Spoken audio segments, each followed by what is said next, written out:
Today, we're going to continue on our discussion on internal family systems and what it means to work with the different emotional parts of yourself.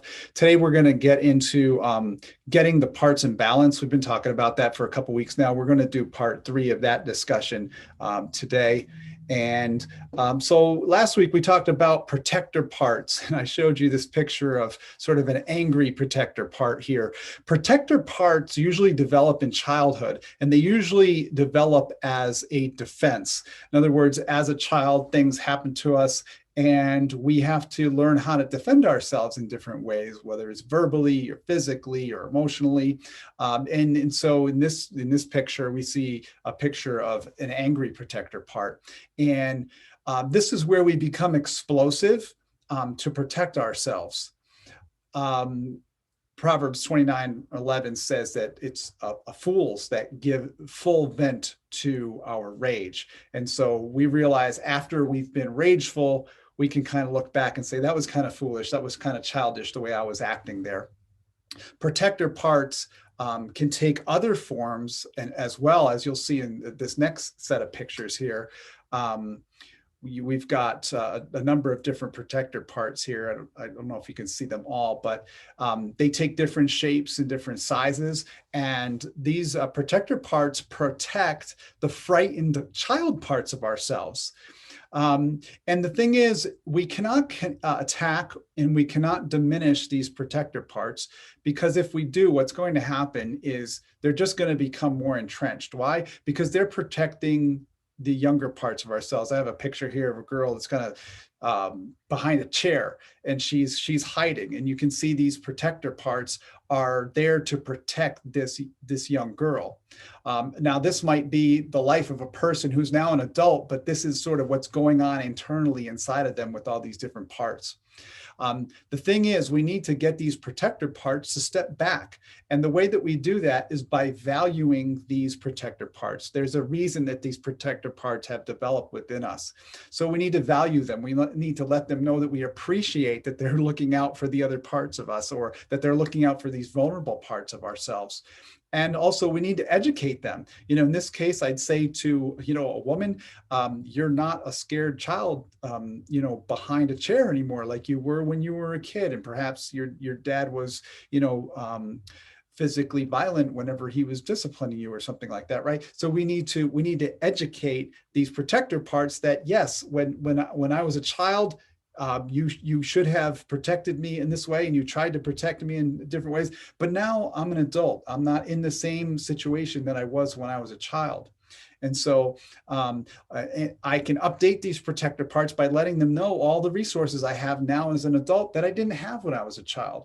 And so these protector parts can take a different form now. They can take a different function in the system. They don't have to be so extreme in the way that they try to protect me.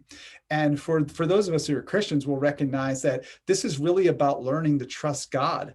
Learning to trust God to be our refuge, to be our helper, to be our strong tower. And so these protector parts of us need to learn that about God, that we can trust him, that we can trust him to help us and to be our rock. What we'll also see about protector parts is that our protector parts fear that we may be hurt when someone gets close to us, right? So sometimes our protective parts come out when people get close to us, because these protector parts know that we've been hurt by people in the past. And this can have a chilling effect on our relationships, right? If my protector part comes out whenever someone starts to get close to me, that's going to be a problem. No one wants to be in a relationship with this. We might call this a knight in shining armor, but this guy looks like he's going to hurt somebody, right? He's not the knight in shining armor. He's coming after me. And so what happens is, in this case, we may become aloof. We may become unfriendly. We may have sort of that tough guy persona, of tough girl persona. We may dominate a conversation because we don't want people to get too close to us or know the vulnerable parts of us. We might become irritable or impatient. And all of these things it could be a protector part of us not wanting people to get too close.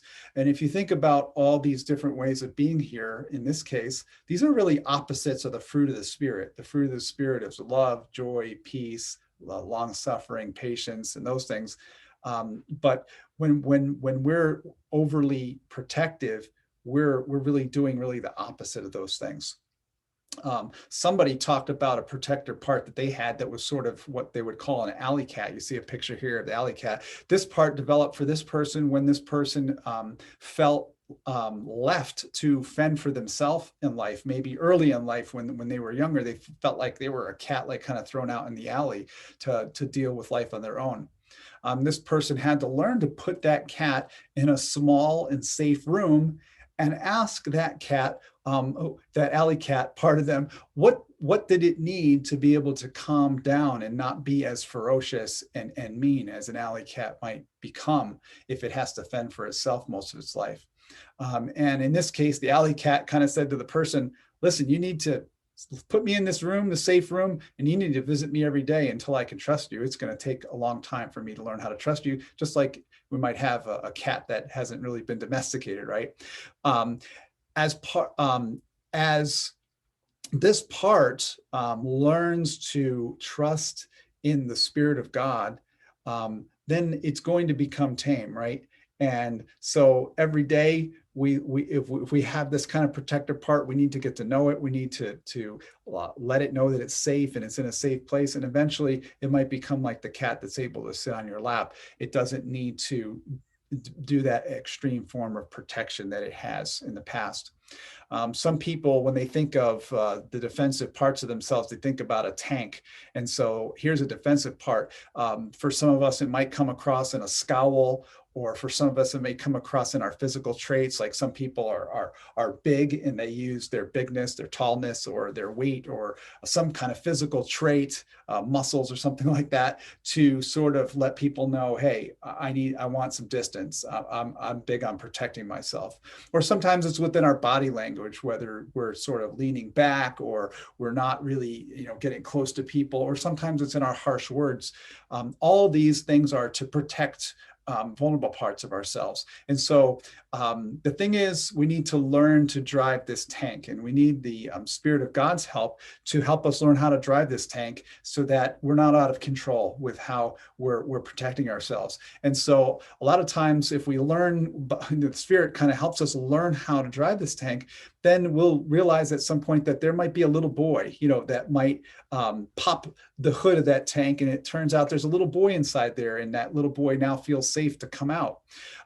And that vulnerable part is allowed to feel and deal with the things that it had to deal with. A lot of times it comes from bad experiences, like in our family of origin, or in our school growing up, or in our friendships growing up.